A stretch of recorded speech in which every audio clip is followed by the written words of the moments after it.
The Rise of Urbanization and the Decline of Citizenship by Murray Bookchin, published by Sierra Club Books, San Francisco, 1987, Chapter 4, The Ideal of Citizenship.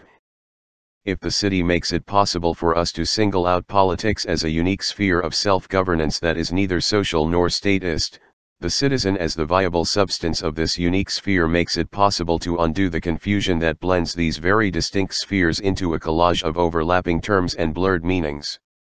For it is in the citizen, in his or her activity as a self-governing being, that the political sphere becomes a living reality with the flesh and blood of a palpable body politic. The Greeks may have been the first people to give us a clear image of the citizen in any politically intelligible sense of the term. Tribal peoples form social groups, families, clans, personal and community alliances, sororal and fraternal clubs, vocational and totemic societies, and the like.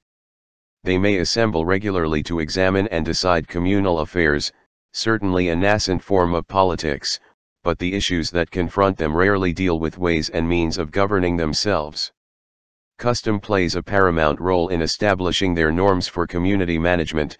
Discourse beyond direct argumentation occupies a place secondary to the enormous authority of precedents and long-established administrative procedures. Nor is this approach to be disdained as trivial or primitive. Group safety and stability require that the community preserve the old, well-tested ways of life, of expeditiously applying and modifying time-honored and secure structures of group management. The kin relationship forms the social tissue of this governing body, whether the blood tie be real or fictitious. Religious belief, too, may play a very important role, as Fustel de Coulanges has argued. But politics as a creative and rational arena of discourse with its vastly innovative possibilities for shaping and bonding widely disparate individuals is only latent in tribal assemblies. It still has a domestic character with powerful familial biases that exclude the stranger. Tribal assemblies of preliterate peoples invoke the past, political assemblies of free citizens create a future. The former tends to be highly conservative, the latter, highly innovative. If the two were juxtaposed with each other, we would be obliged to contrast custom to reason, precedent to a sense of futurity, kinship ties to civic ties, mythopoeia to ethics. In waxing enthusiastically over the popular assemblies that existed very early in Mesopotamian cities, Henri Frankfurt declared that the assembly form "is a man-made institution overriding the natural and primordial division of society into families and clans. It asserts that habitat, not kinship, determines one's affinities. The city, moreover, does not recognize outside authority. It may be subjected by a neighbor or a ruler, but its loyalty cannot be won by force, for its sovereignty rests with the assembly of its citizens." End quote. Which is not to say that these contrasts are so absolute that they polarize the tribal assembly against its civic counterpart, Athenian citizenship, based on a civic myth that all citizens shared a common ancestry, became highly parochial by Pericles' time. For a well-established resident alien or metoikos, medics, to become a citizen of the polis was virtually impossible. Doubtless, Athenians knew that Solon, a century earlier, offered the lure of Athenian citizenship to all skilled craftsmen who were willing to migrate from various parts of the Mediterranean to Athens. And Cleisthenes, a generation removed from Pericles, permitted many medics to become citizens in his day. Athenian citizenship, conceived as a form of status based on blood ties, was a shaky affair at best. But under Pericles, the body politic behaved like an oversized medieval guild. For patently self-serving reasons, it simply closed its doors to outsiders who might stake a reasonable claim to the privileges afforded by the corporate community. In principle, the impediments Athenians raised to citizenship in the middle of the 5th century BC were not different from those that modern nation-states place in the way of immigrants and alien residents. The Greek citizen ideal, however, differed very profoundly from the modern. It was not simply some specious myth of shared heredity that united citizens of the polis with each other, but a profoundly cultural conception of personal development. The Greek notion of paideia is normally translated into English as education, a term that is notable for its sparseness and limitations. To the Greeks, particularly the Athenians, the word meant considerably more. The education of a young man involved a deeply formative and lifelong process whose end result made him an asset to the polis, to his friends and family, and induced him to live up to the community's highest ethical ideals.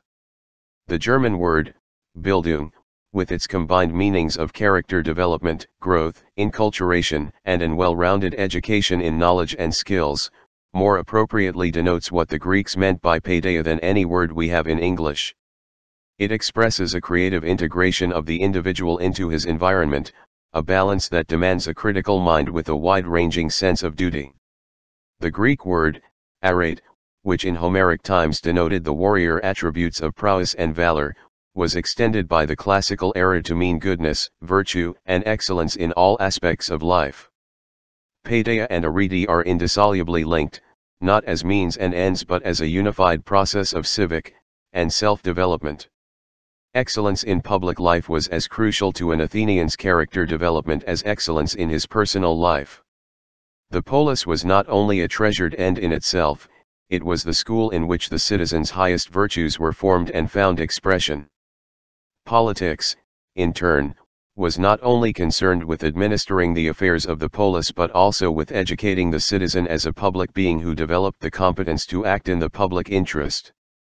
Paideia, in effect, was a form of civic schooling as well as personal training.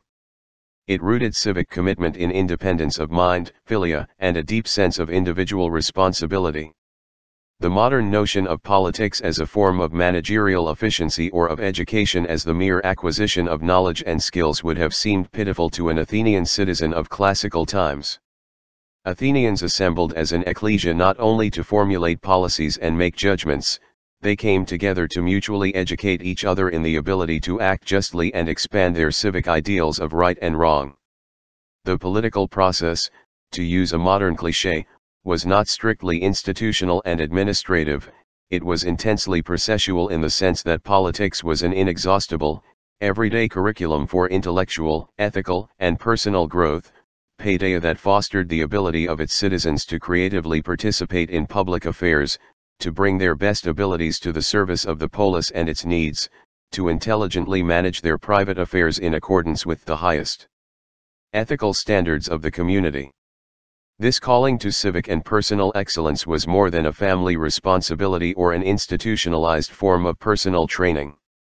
By classical times, Athenians who could afford them had tutors aplenty, rhetoricians to teach them the arts of persuasion, philosophers and logicians to instruct them in wisdom and consistency of thought, elders to provide them with the inherited lore of their families, civic traditions and models of behavior, gymnasia in which to train and control their bodies or learn martial arts, courts to shape their faculties for judgment, and, in time, the ecclesia in which to formulate crucial policies through discourse and debate. But every polis, be it a garrison state such as Sparta or a democracy such as Athens, provided a variety of public spaces in which citizens could gather on more intimate terms, often daily, to discuss public and practical affairs. Perhaps the most important of these spaces, the agora, which M.I. Finley calls the town square, was an informal meeting ground in which the people could be assembled when needed. By Pericles' time, the Athenians were to shift the formal assembly of the people, the ecclesia, to a hillside, the punix, but, as Finley notes, the agora originally meant a gathering place, long before it was invaded by shops, stalls, and temples. The agora provided the indispensable physical space for turning citizenship from a periodic institutional ritual into a living, everyday practice. Home was the place in which one ate, slept, and tended to the details of private life.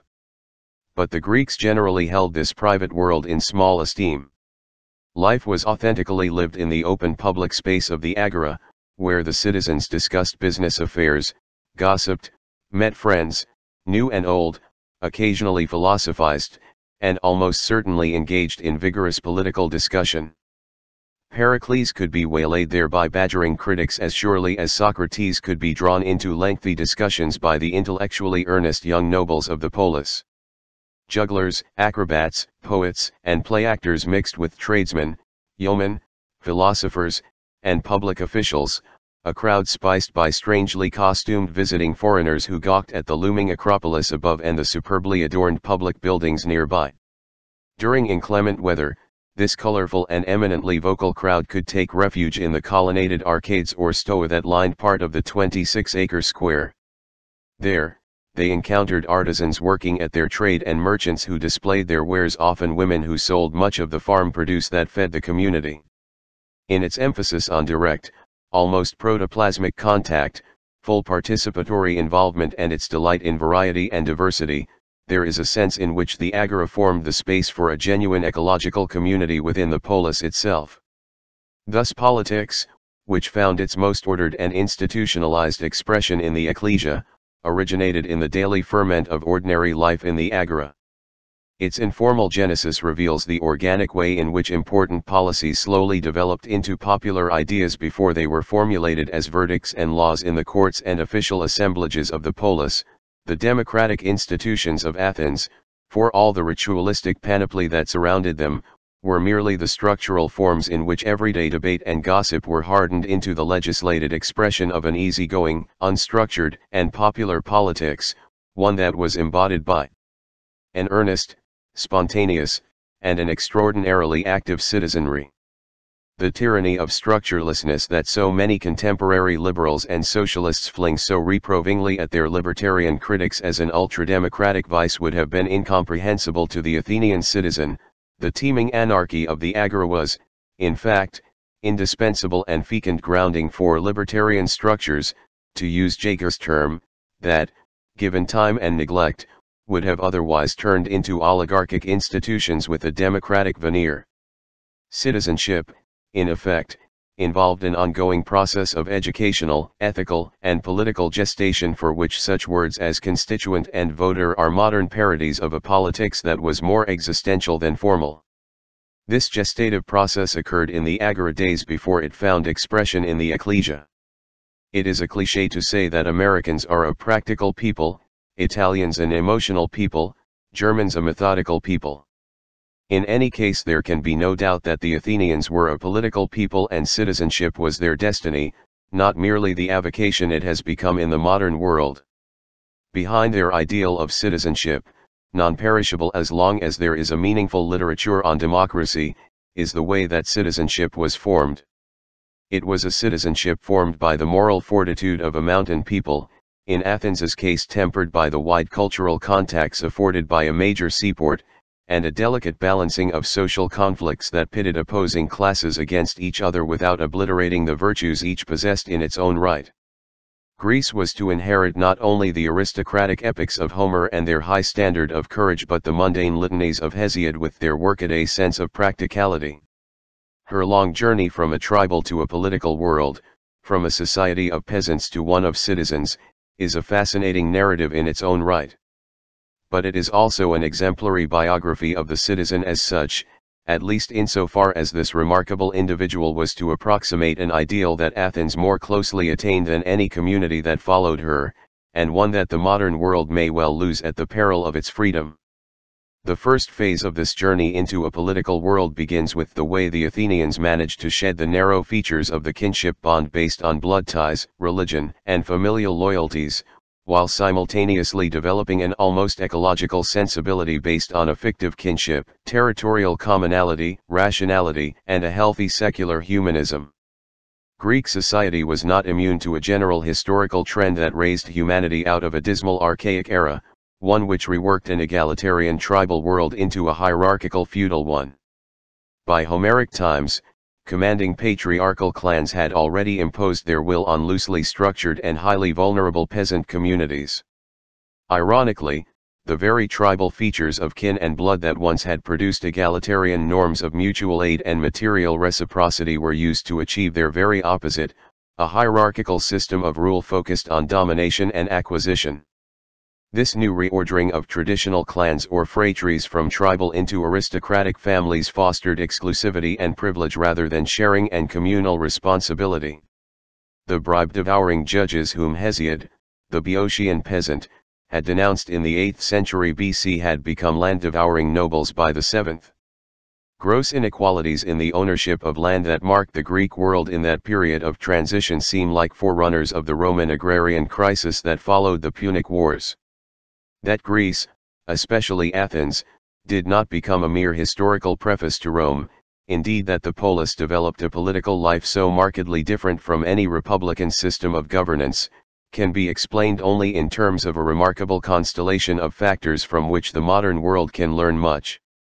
What aristocratic Greece and democratic Greece were to share as a common legacy is a vigorous ideal of independence, an ideal even stronger than its widely touted ideal of justice. To the Greek mind, clientage in any form verged on slavery, indeed a denial of the individual's humanness and personality. This notion, which many Greek scholars were to regard as an aristocratic disdain for work as such, actually expressed a concern for the citizen's capacity to form independent judgments insulated from external or personal interests. To build one's own house, one's own ship, or to spin and weave the material which is used to clothe the members of one's own household is in no way shameful, observes Claude Moss in her insightful study on working the ancient world. But to work for another man, in return for a wage of any kind, is degrading. It is this which distinguishes the ancient mentality from a modern which would have no hesitation in placing the independent artisan above the wage earner. But, for the ancients, there is really no difference between the artisan who sells his own products and the workman who hires out his services. Both work to satisfy the needs of others, not their own. They depend on others for their livelihood. For that reason they are no longer free. This perhaps above all is what distinguishes the artisan from the peasant. The peasant is so much closer to the ideal of self-sufficiency, autarkia, which was the essential basis for man's freedom in the ancient world. Needless to say, in the classical age, in both Greece and Rome, this ideal of self-sufficiency had long since given way to a system of organized trade. However, the archaic mentality endured, and this explains not only the scorn felt for the artisan, laboring in his smithy, or beneath the scorching sun on building sites, but also the scarcely veiled disdain felt for merchants or for rich entrepreneurs who live off the labor of their slaves. As befitted free men, farmers enjoyed the economic independence and material security that were needed to form decisions untainted by self or class interests. In fact, many Greeks would have seen even wealthy tradesmen as clients of their buyers and highly skilled craftsmen, artists, and poets as dependents of a fickle market for their products. To be free in Athens meant very little if one's basic needs were not satisfied within a mutualistic group of self-sufficient producers. The word autarkia, strictly translated, has the double meaning of the rarely used definition of self-rule, as well as the more familiar notion of self-sufficiency. In its latter meaning, autarkia has long been replaced by autonomos, literally the condition of living by one's own laws. This concept of independence is more juridical than political. The English translation of these words, notably the use of autarky to mean economic self-sufficiency and autonomy to denote personal freedom or self-government, creates a disjunction between the material and political that would have been alien to the Greek ideal of independence. We would be hard put to understand Aristotle's belief that all tradesmen, artisans, merchants, and servants should be denied the franchise if we failed to recognize that it is not simply labor and trade he despised but, more importantly, material clientage in any form that could affect the citizen's independence of judgment. Independence without the substance of material self-sufficiency and personal autonomy would have been formal at best and hollow at worst to the Greek mind. No client, however well off, could render a judgment or reason freely without deferring to exogenous authorities and interests on whom his welfare depended. It is worth noting that these Hellenic precepts have entered into modern ecological thinking with little knowledge of their remote origins and political orientation. But such a demanding notion of independence could not have emerged solely from ideological considerations. Here, the mountainous terrain of the Greek archipelago comes very much to our aid. Nature gave to Greece, as to her neighbors, the tendency to equality together with abundant opportunities for the growth of public opinion, and then intensified these forces by strictly limiting the areas in which they could operate, observes Alfred Zimmern. Quote, each little plain, rigidly sealed within its mountain barriers and with its population concentrated upon its small portion of good soil, seems formed to be a complete world of its own. Make your way up the pasture land, over the pass and down onto the fields and orchards on the other side, and you will find new traditions and customs, new laws and new gods, and most probably a new dialect. The Greeks were not painfully taught to value local independence. They grew up unable to conceive of any other state of government. It was a legacy slowly deposited through the long period of isolation which intervened between the first settlement of the Hellenic invaders and their emergence centuries later as a civilized race. They never themselves realized, even their greatest writers did not realize, how unique and remarkable their political institutions were. End quote. Colorful and truthful as these lines may be, Zimmern understates the extent to which Greek thinkers were conscious of their heritage and political uniqueness. Indeed, as we shall see, it was the extraordinary acuity of this consciousness that imbued Athens with a high sense of mission and clear sense of direction. No political sphere was more carefully, thoughtfully, and artistically crafted than the Athenian. Equality or isonomia followed from an even more basic influence than Greece's mountainous terrain exercised on its pocket-sized communities of free villagers. To live in such isolation and forced independence required that every family and family-sized community had to fend for itself. The Greek farmer had to be a well-rounded man in a more tangible sense than we use this cliché today. He was obliged to know how to fight for his land as well as cultivate it, build his shelters as well as repair them, methodically tend to his wounds as well as cunningly avoid needless conflicts, plan his long-range needs as well as satisfy his immediate ones, function as a caring father, loyal spouse, dutiful son, supportive brother, a wary buyer of things that his community could not produce. In short, he needed to combine a working knowledge of all the techniques needed for his survival with soldiering and politicking. Together with his spouse who presided over all the domestic affairs of the family, the Greek farmer gained in practical competence and personal fortitude what isolation denied him in acculturation.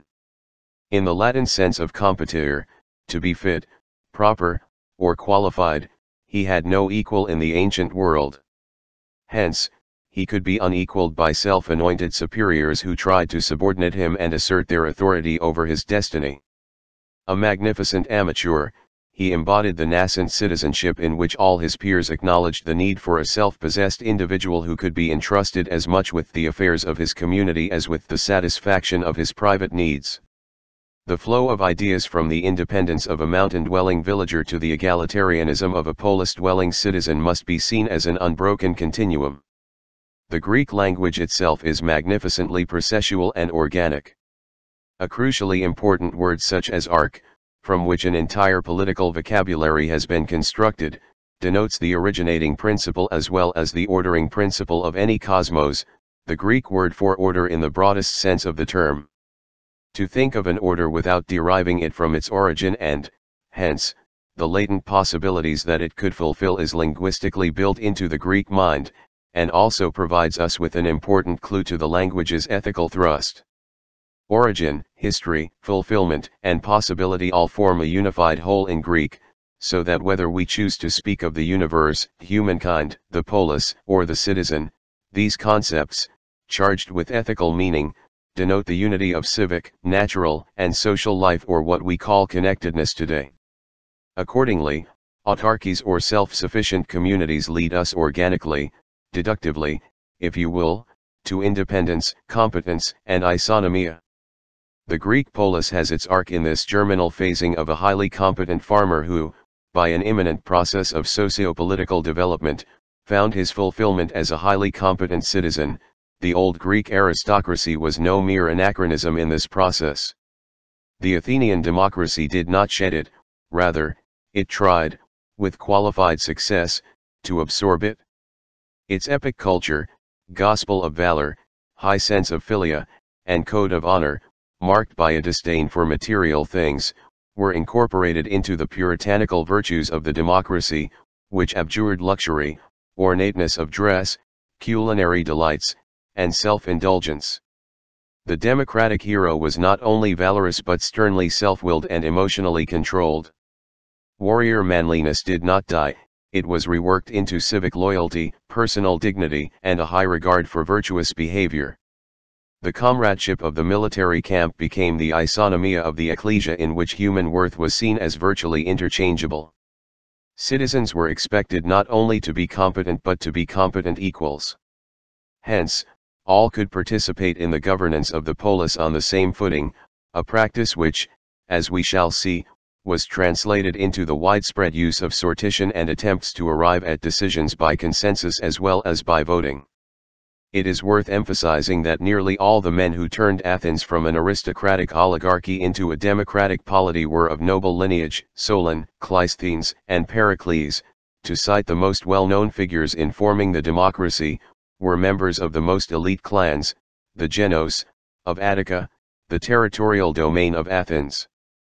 In contrast to their Roman counterparts, however, they did not become the leaders of an unruly party's populace, nor did they try to rise in an oppressive hierarchy by throwing away their fortunes in gifts to a debased urban mob.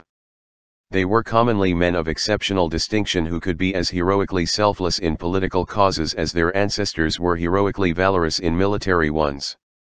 As Werner Jaeger was to point out, Athens did not destroy its aristocracy but rather tried to turn its entire citizen body into one. This pithy formulation has several levels of meaning. Politically, it sums up the slow but sweeping way in which Attica's bribe-devouring nobles were shorn of their power. By the 7th century BC, Athens and its environs were on the brink of revolution. Plutarch tells us that the common people were weighed down with debts they owed to a few rich men. They either cultivated their lands for them and paid them a sixth of the produce and were hence called hectomorioi and thetes, or else they pledged their own persons to raise money and could be seized by their creditors, some of them being enslaved at home, and others being sold to foreigners abroad. Many parents were even forced to sell their own children, for there was no law to prevent this, or to go into exile because of the harshness of their creditors. However, the majority, which included the men of most spirit, began to make common cause together and encourage one another not to resign themselves to these injustices, but to choose a man they could trust to lead them. Having done this, they proposed to set all enslaved debtors free, redistribute the land and make a complete reform of the constitution. At this point, Athens might have easily gone the way of Rome. 5 centuries later, the Gracchi brothers, who faced a nearly identical crisis between bitterly polarized classes of landless peasants and bloated patricians, raised such sweeping demands for political change and agrarian reform that they opened irreparable wounds in the Roman body politic. It remains to the credit of the Athenians that the crisis was handled very gingerly. The moderation that Hellenic society turned into a deeply personal as well as civic ethos was to find its embodiment in Solon, a noble of considerable prestige who had earned the respect of the Athenians as a whole.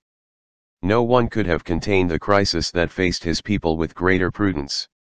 Elected archon of the polis, its chief magistrate, and invested with sweeping powers to resolve the conflict, Solon followed the middle course that eluded the Gracchi and the more sincere populace in the closing years of the Republic. For the poorest of the demos, the hectomorioi and thetes, he removed their most pressing economic burden by cancelling all outstanding debts and making debt slavery illegal. To strengthen their political status, he revived and expanded the functions of the ecclesia, which had virtually ceased to exist since tribal days. The assembly was authorized not only to enact the community's laws and elect its magistrates, it convened as a court of justice to deal with all cases other than homicide, a crucial advance in empowering the demos. The upper crust of the nobility, the eupatridae, were obliged to relinquish their hereditary claim to furnish Athens with its archons, a powerful, annually elected magistracy whose number Solon increased to 9.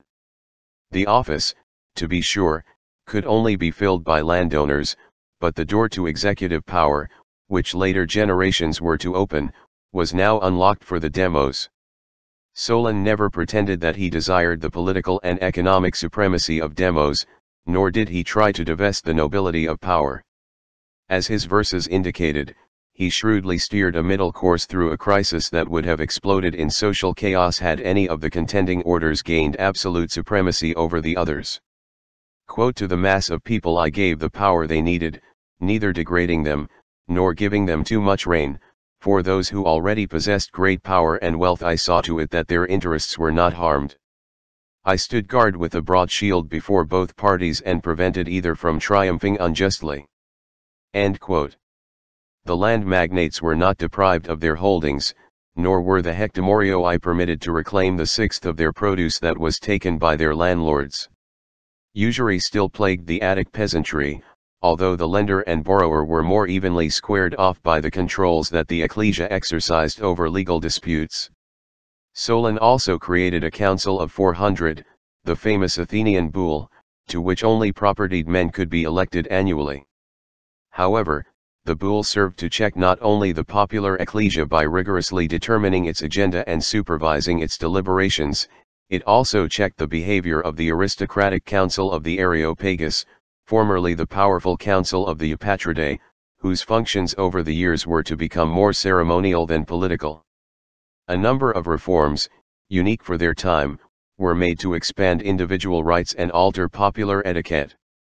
An heiress, burdened by an impotent husband, was free to marry his next of kin, and relatively poor women were spared the need to collect dowries. Individuals could will their property as they chose, not according to familial dictates, a law that struck an important blow at the collective solidity of the aristocratic genos and its concentration of sizable wealth. A number of lesser laws restricted displays of excessive luxury and riches. But perhaps the most strikingly Hellenic law imputed to Solon was one that disenfranchised any citizen who, to use Plutarch's words, in the event of revolution, does not take one side or the other. It was Solon's intention, Plutarch emphasized, not to reward citizens who seek the safety of neutrality, apathy, or indifference at the expense of the public interest. Athenians were expected to be politically involved, irrespective of the causes to which they adhered, or else they were not worthy of citizenship. It was an affront to the Hellenic concept of citizenship for a man to prudently and selfishly sit back in safety waiting to see which side would win. Characteristically, Solon refused to linger on as a tyrant, by no means a pejorative term or a despised status in those days, despite pleas that he become one, and went into voluntary exile for 10 years.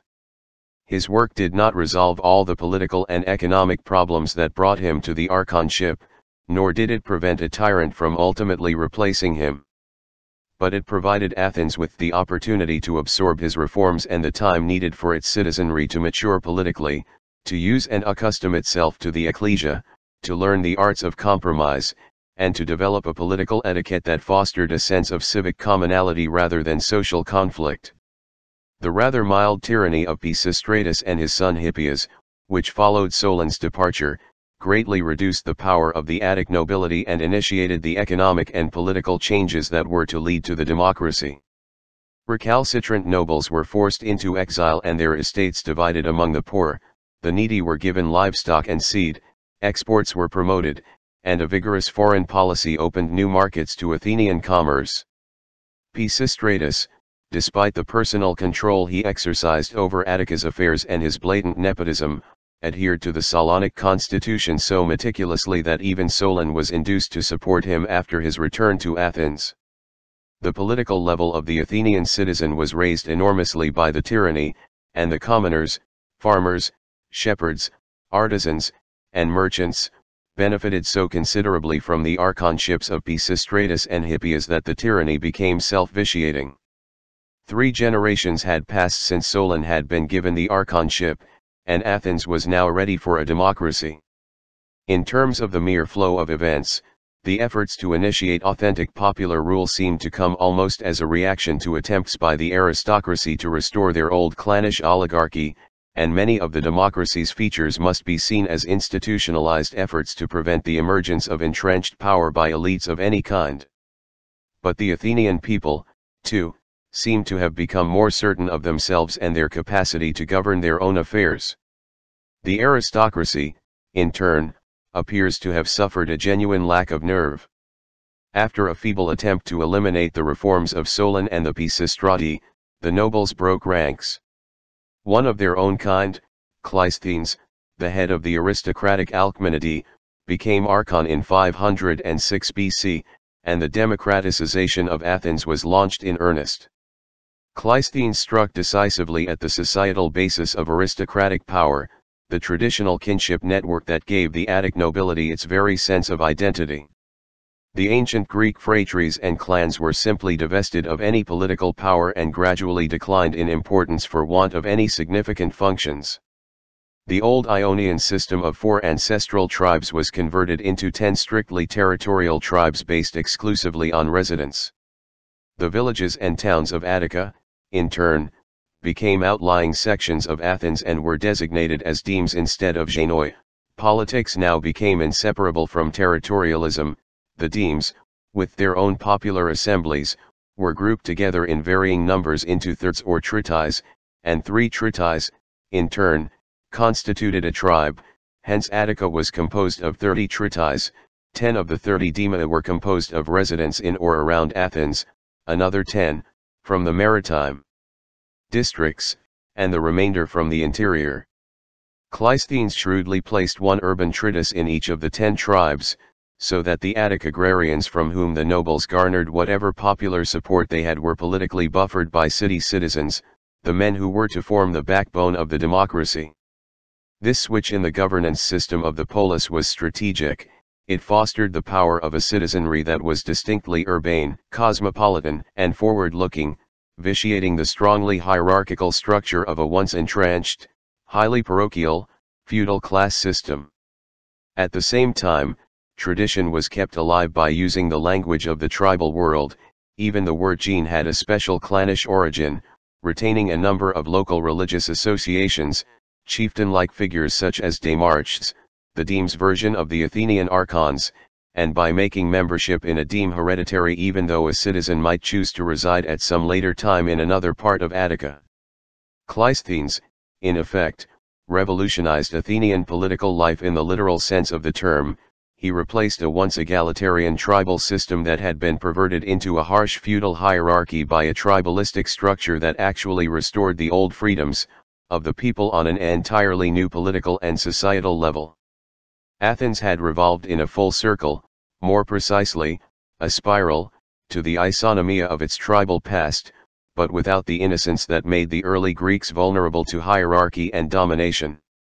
The boule was increased from a council of 400 to 500 and restructured so that 50 men from each of the 10 tribes rotated every 10th of the year as an administrative executive committee between sessions of the ecclesia.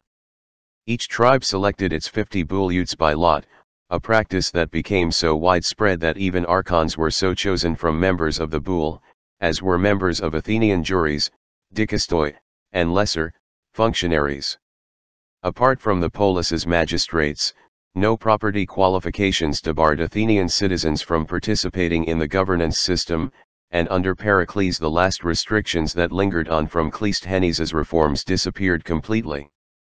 In time, members of the boule, the ecclesia, and the heliaea or courts were compensated for participating in these institutions, generally on a per diem basis and in the case of the boule, annually.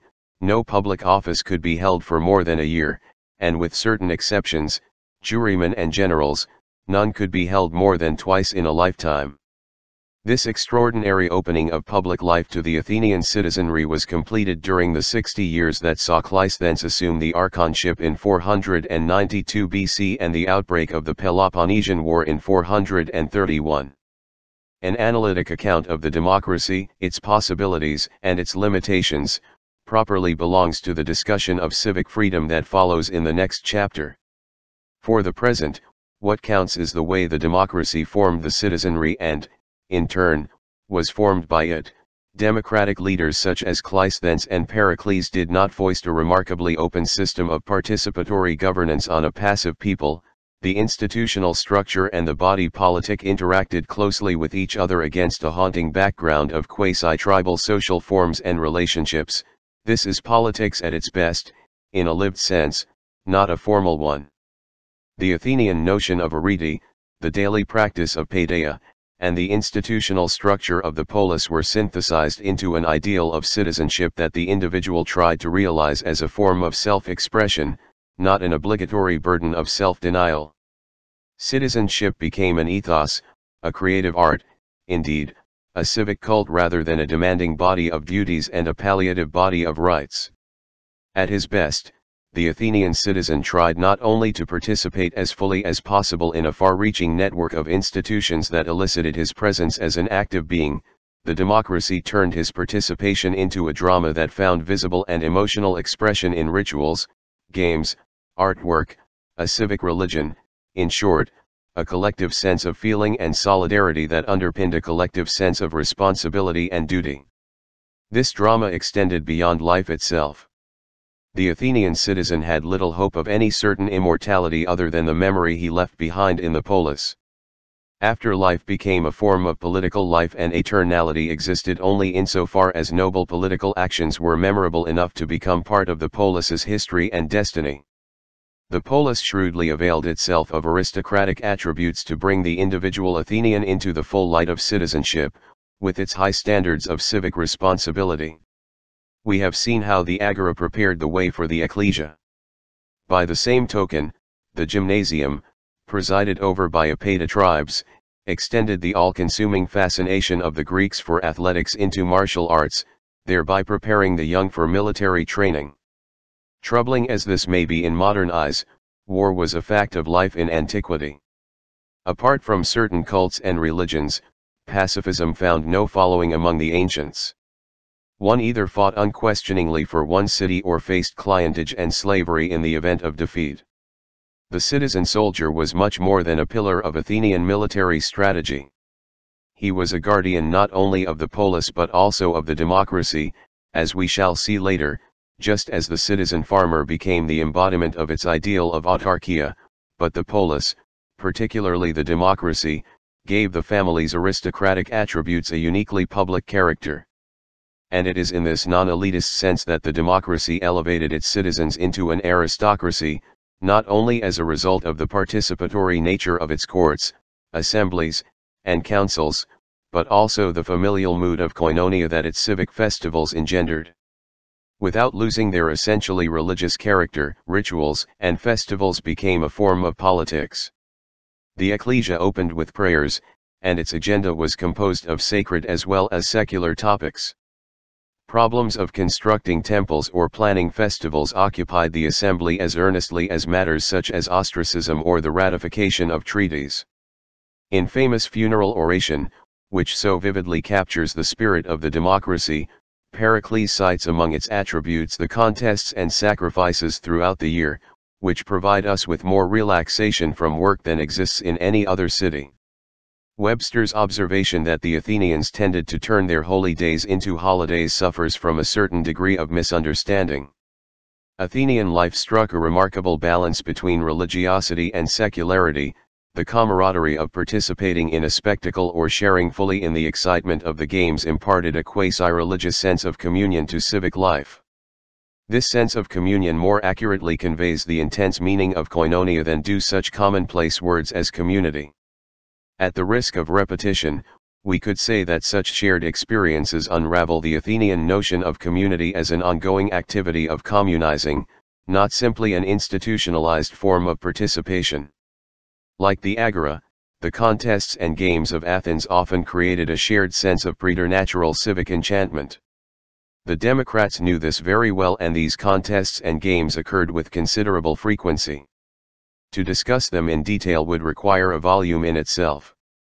Let it suffice to say that every year, many days were devoted to the lesser mysteries in February and the greater mysteries in September, rituals that centered around Persephone's descent into Hades and Demeter's mourning, the mythical explanation for the occurrence of winter and its lean months. Every July, Athenians participated in the Lesser Panathenea, which culminated quadrennially in the Greater Panathenea, an extraordinary parade of Athenians and Athenian life in full array, if we are to judge from the bas-relief that girdles the Parthenon. Almost every month, Athenians witnessed or participated in a variety of rituals, contests, athletic, musical, poetic, and choral, or celebrations to honor deities, historic events, great personages, victors in pan-Hellenic festivals such as the Olympics or the fallen of past and recent battles. Religion and civic loyalty blended the great variety of personal and social interests within the body politic into an underlying commonality of outlook that, if it did not remove serious conflicts, rarely reached such desperate levels that they could efface the democracy from within. Ultimately, it was to be Macedonian rule that brought the democracy to its definitive end, not the Athenians.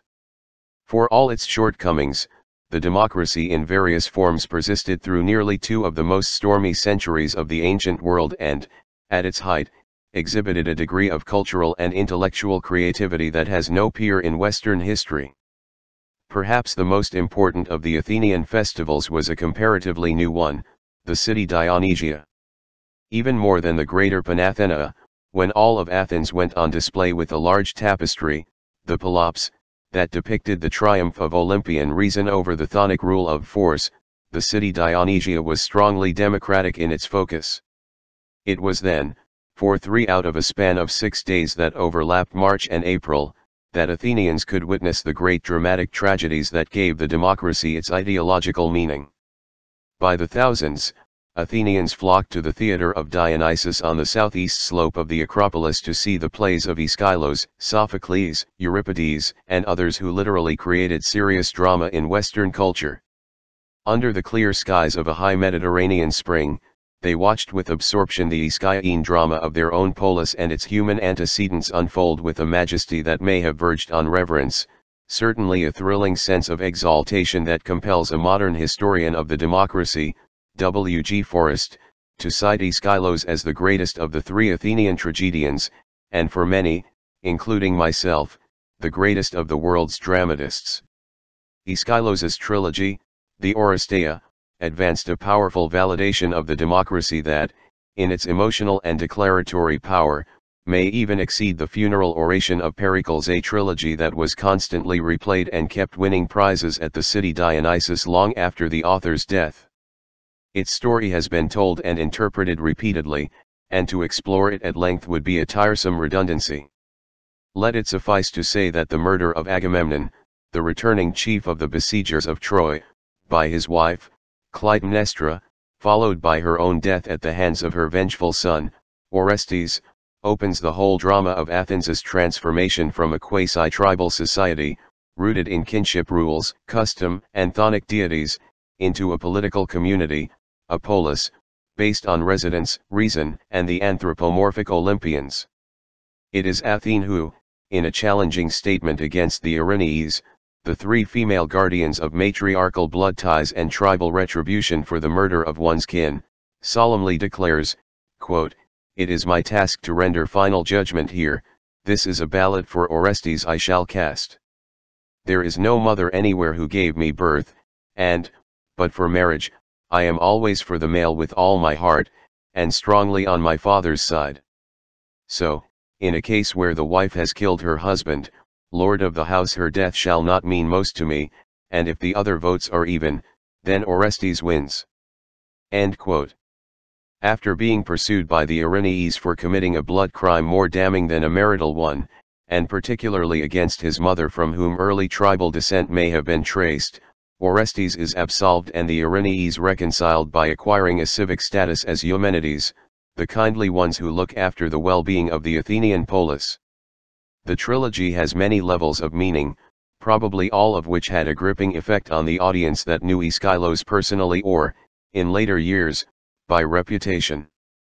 The Eumenides, the last drama of the trilogy, celebrates the victory of civic law and rationality over tribal custom, and unthinking mimesis, Athene, born of Zeus's head, embodies logos and justice, in a strongly patriarchal society that saw male rationality as the sole bulwark to dark chaos and an uncertain, untamed world.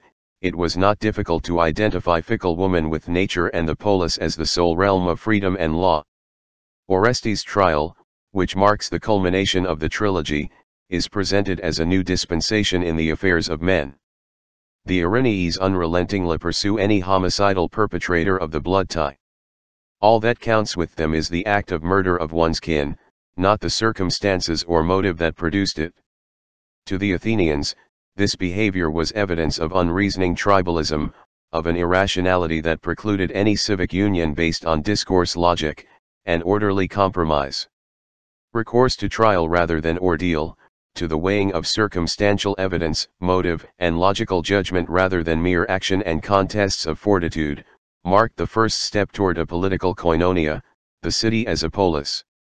To the Athenian audience, which believed Athens was the first city to establish a system of laws, the trial of Orestes was a founding act. Athens's decision to try homicide by a judicial process literally created the polis as an ethical union based on justice. Quote, "If it please you, men of Attica," intoned Athene, the patroness of the polis, "hear my decree now, on this first case of bloodletting I have judged. For Asia's population, this forevermore shall be the ground, the hill of Ares, where justice is deliberate. No anarchy, no rule of a single master. I establish this tribunal. It shall be untouched by money-making, grave but quick to wrath, watchful to protect those who sleep, a sentry on the land." End quote. Henceforth, justice, not tradition, reason, not custom, fact, not ordeal, motive, not myth are to guide the men of Attica, for without this new dispensation, the polis has no ethical meaning, nor does the democracy have an ethical rationale. It is easy to see in Aeschylus not only the clearest voice of the polis, of a body politic free of arbitrary rule, but also of the democracy, whether as a radical, as Forrest declares, or as a revolutionary poet, as George Thomson seems to believe. To the Athenians, who apparently revered Aeschylus, the Oresteia unfolds the emergence of justice from a hazy dark world of tribal antiquity and its fortunes in the arbitrary domain of warriors, nobles, and the genoi, into the clear light of the polis and its orderly citizenry. The identification of the audience with the drama must have been intensely personal. It was the authentic protagonist of the play. Of Aeschylus's remaining dramas, Prometheus Bound arrests us to this very day with its message of heroic defiance against unfeeling authority and its expansive belief in humanity's sense of promise, indeed its capacity to advance toward an ever wider horizon of intellect and wisdom. It would be easy enough to end our discussion of the Athenian drama with Aeschylus, but Sophocles beckons us with other facets of meaning that must have deeply affected the Athenian spirit. His Antigone raises the ambiguities of justice in the form of conflicting individuals, indeed personalities. Antigone herself becomes the embodiment of tribal kinship rules in her frenzied zeal to bury the body of her brother, Polynices, whom Creon, the king of Thebes, wishes to leave to vultures and dogs as an example for future rebels. Creon thus appears as the embodiment of secular authority, the civil counterpart to Antigone.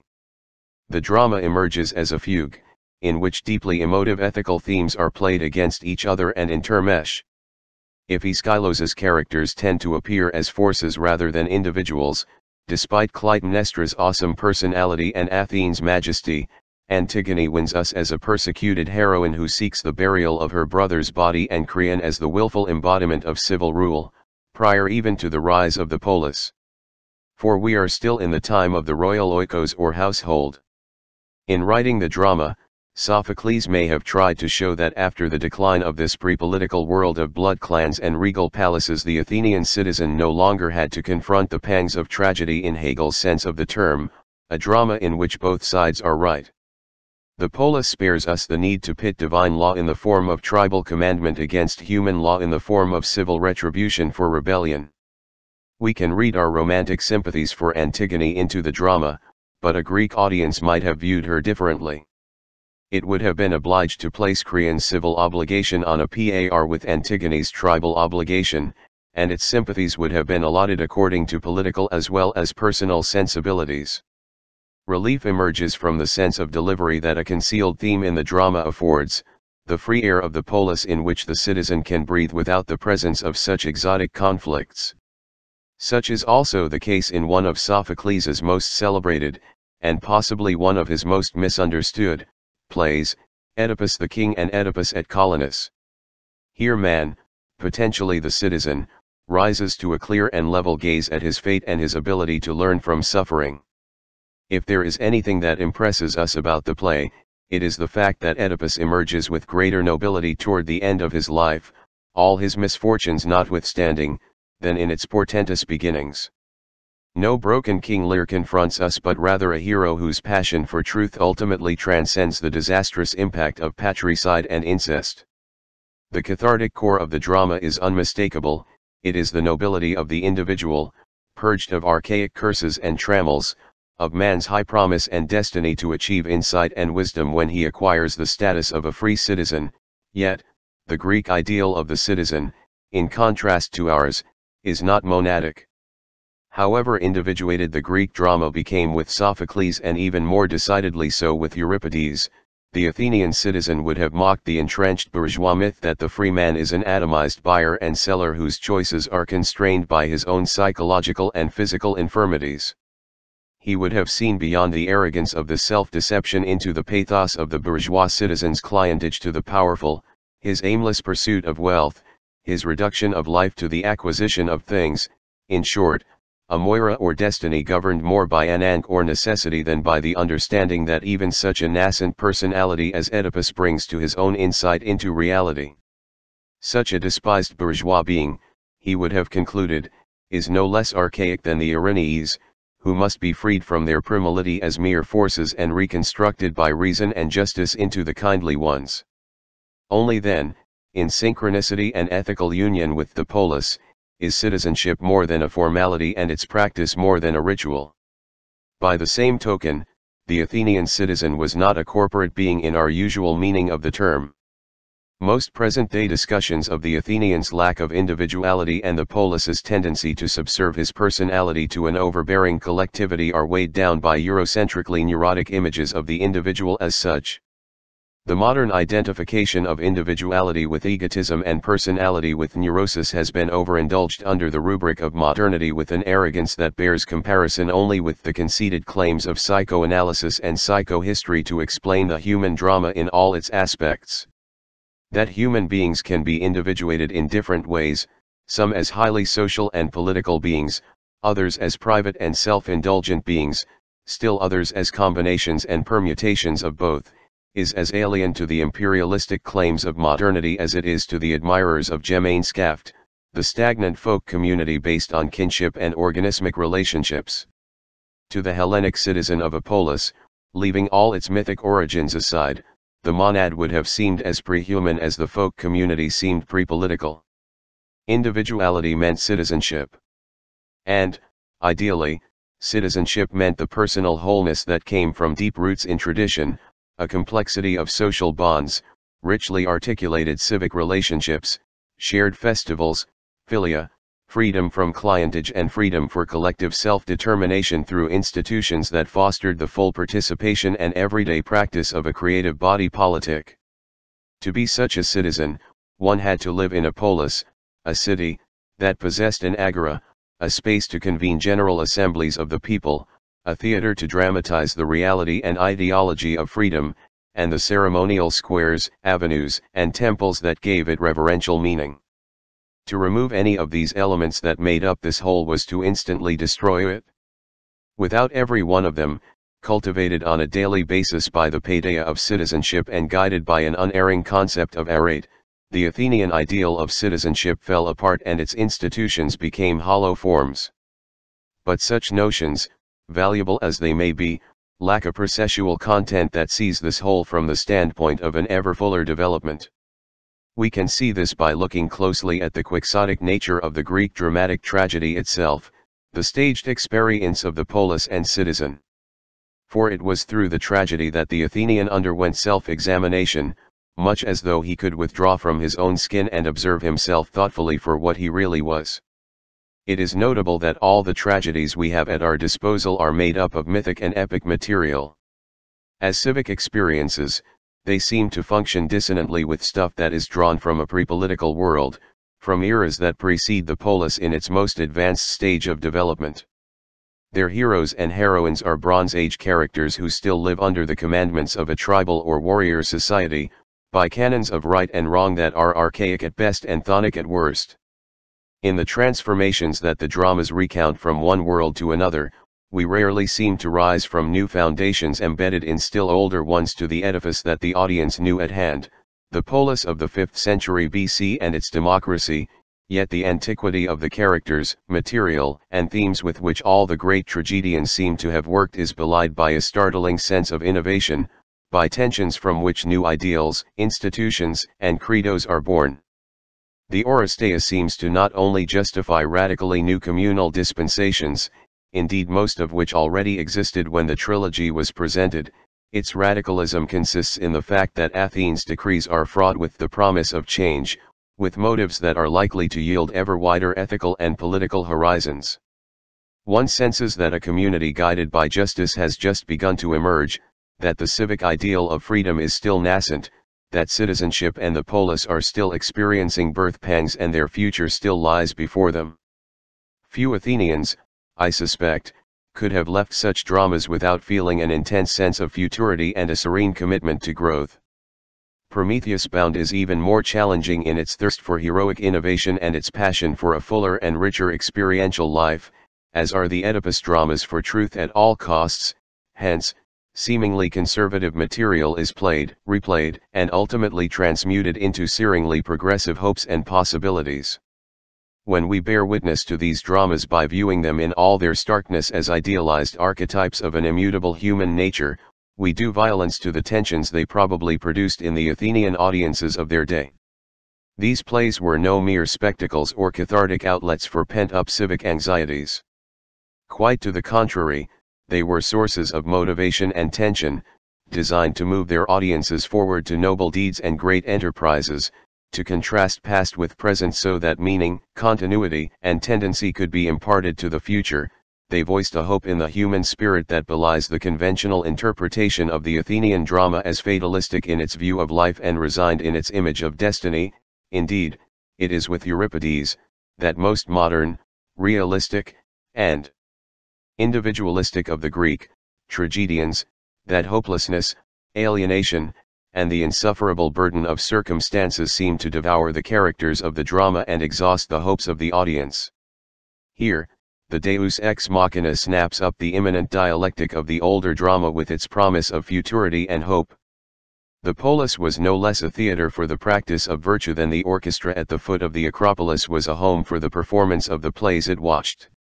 And the citizen was no less an actor in a great civic drama than the men who performed for him with masks in the city Dionysus.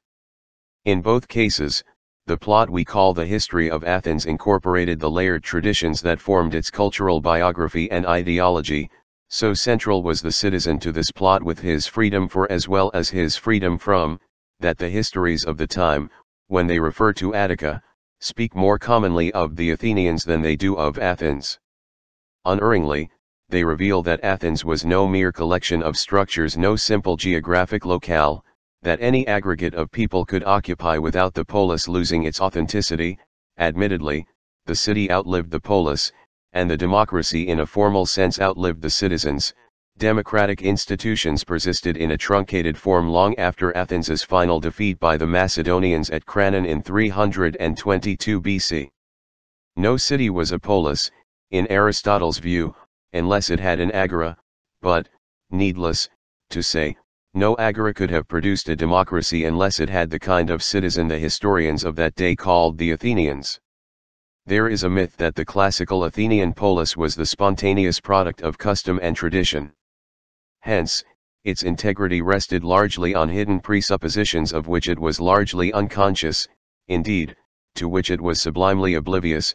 This notion of an unreflective Athenian morality, imputed to Hegel and held by many romantics in the last century, is belied by almost everything we know about the democracy.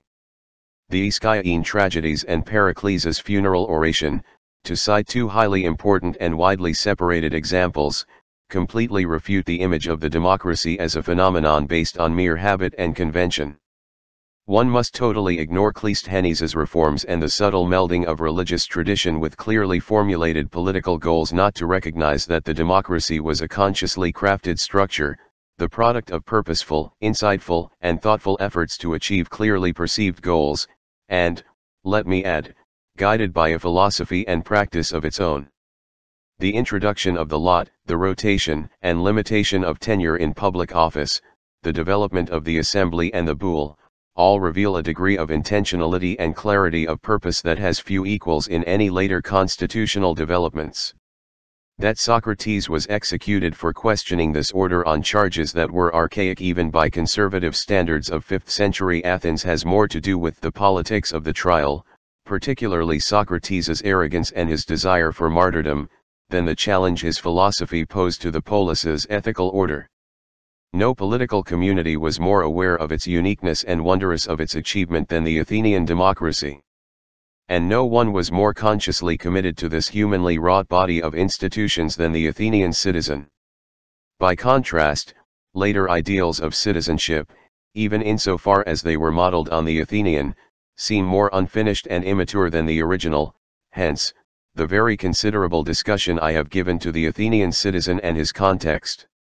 As we shall see shortly, there were impressive attempts to create patterns of civic freedom that approximated the democratic polis in medieval city-states and in the American and French revolutions. These attempts were usually intuitive.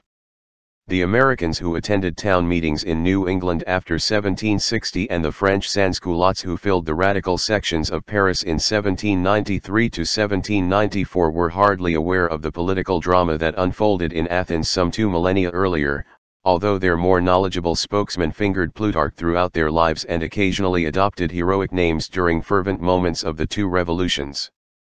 What was lacking in their attempts to achieve a living approximation of civic democracy was not merely ideology.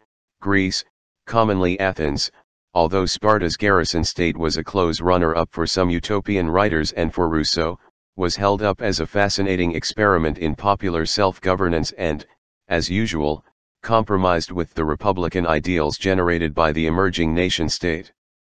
For this reason, the Athenian ideal of citizenship, like its parallel creation, politics, demands careful exploration today even more than at any time in the past.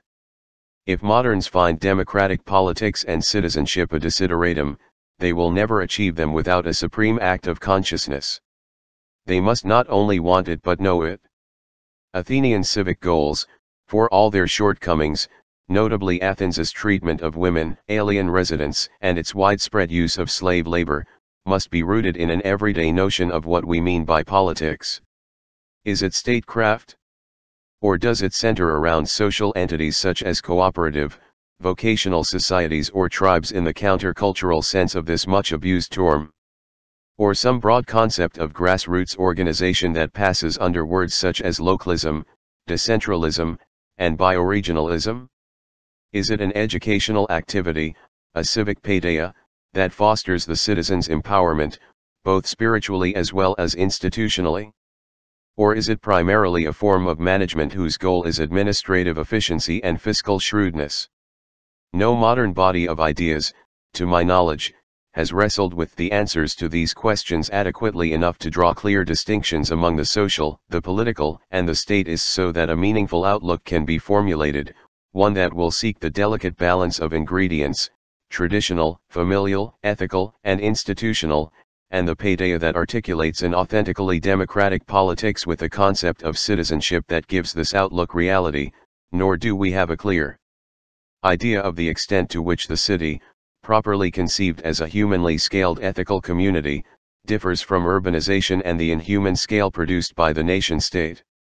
We rarely understand how integrally an ethical politics is wedded to a comprehensible civic scale, to the city itself, conceived as a thoroughly manageable and participatory union of citizens, richly articulated by tradition and by social, cultural, and political forms.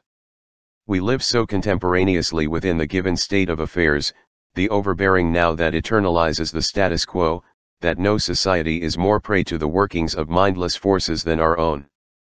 Bereft of a serious regard for history, indeed for the experiences of our own century, we find ourselves in the airless vacuum of an immutable present, a time warp that precludes any sense of futurity and ability to reason innovatively. Accordingly, where thinking of a crude kind does exist, lines of thought fecklessly crisscross each other like the scrawlings of an infant that can barely grasp a pencil. Oligarchies are accepted as democracies, virtual monarchies as republics, State institutions as social forms as political ones. One can hardly speak, here, of a kind of shallow eclecticism that afflicts every age, rather one encounters a potpourri of unfinished notions, barely worthy of being called ideas, that are mingled together in the viscera rather than the head. To think out ideas to their logical conclusion, to be consistent and complete in thought, is viewed as a form of intellectual aggression that stimulates reticence or withdrawal rather than dialogue or response. The modern ego is now so fragile that the mere presence of passion, particularly in the form of argumentation, is a stimulus to flight or, worse, cause for a yielding quietism.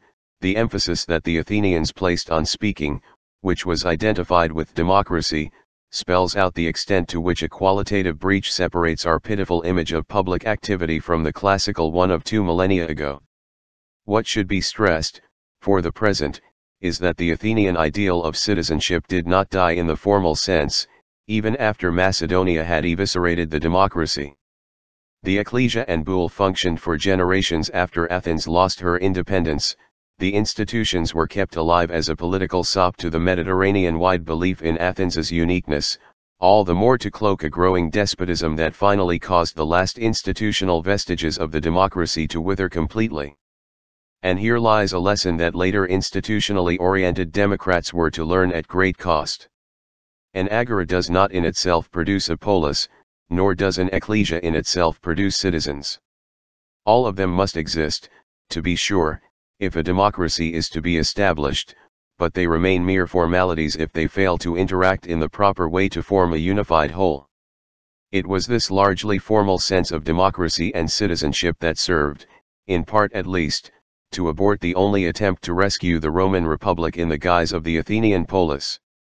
It would be difficult to tell from Plutarch's biographies of Tiberius and Gaius Gracchus that the brothers were no mere agrarian reformers, indeed that their laws to supplant the Senate's powers by the authority of the comitia tributa came as close to a fundamental political revolution as Rome ever experienced. The brothers, in M. I. Rostovtsev's view, were clearly out to set up at Rome a democracy of the Greek type, a dream or farce, as he calls it, that was designed to transfer from the Senate to the popular assembly the decision of all important business, or, in other words, to set up at Rome a democracy after the Athenian model. Nor was this goal entirely impractical, at least institutionally. To secure this point no special law was required. According to the Constitution all important business was, in theory, settled by the popular assembly. The innovation was this, that business which by custom had hitherto been decided by the Senate was now laid by Gaius Gracchus, as tribune, before the popular assembly, for their consideration and decision. The effort ultimately foundered not for want of institutional mechanisms but for lack of a genuine citizenry. Despite Rostovtsev's aristocratic biases, he is on solid ground when he emphasizes that to allow land even to every member of the proletariat could never bring back a time when the state rested securely upon a strong peasant population. The culture that produced men such as Cincinnatus or the elder Cato was waning and had to be recovered or a new one developed in its place if mere institutional changes were to be viable and lasting. The Gracchi would have had to deal with still another change that would ultimately undermine the entire republican edifice. Rome was no longer a city in any Hellenic sense of the term. It was the center of an emerging empire, an urbs, to use the conventional Latin word for city, that had ceased to be a civitas, the word Romans commonly used to denote a union of citizens. The terminological distinction is apt. The Roman urbs was growing uncontrollably by the 2nd century BC, at the expense of the Roman civitas. It was sprawling outwardly in size as well as worldwide in scope, especially after the spoils of the Punic Wars began to fill its coffers. Conceivably, the yeoman citizens who founded the Republic could have turned it into a democracy. But once they came down from the 7 hills on which Rome was founded, they became small, to use Heine's words. The idea of Rome as a spiritual heritage diminished in direct proportion to the growth of the city. Quote, "The greater Rome grew," Heine wrote, "the more this idea dilated, the individual lost himself in it, the great men who remain eminent are borne up by this idea, and it makes the littleness of the little men even more pronounced." End quote. The decline of the ancient world did not efface the ideals that Athens and Rome inspired. Later eras were to blur them so that we now speak of two kinds of democracy, direct and representative, as though they derive from a common heritage. During inspired moments, medieval and modern cities were to fluctuate between the two and, at times, come closer to a Hellenic democracy and citizenry than the Graeca could have achieved in Rome. What these cities achieved in fact, however, they rarely achieved in ideology, hence their patterns of civic freedom were basically intuitive creations. They did not last long. But in an era of chilling discontinuities, when our knowledge of Western culture is in grave peril of disappearing, we can no more ignore the legacy of their example than we can ignore the sprawling urbanization that threatens our civic identity and political freedom.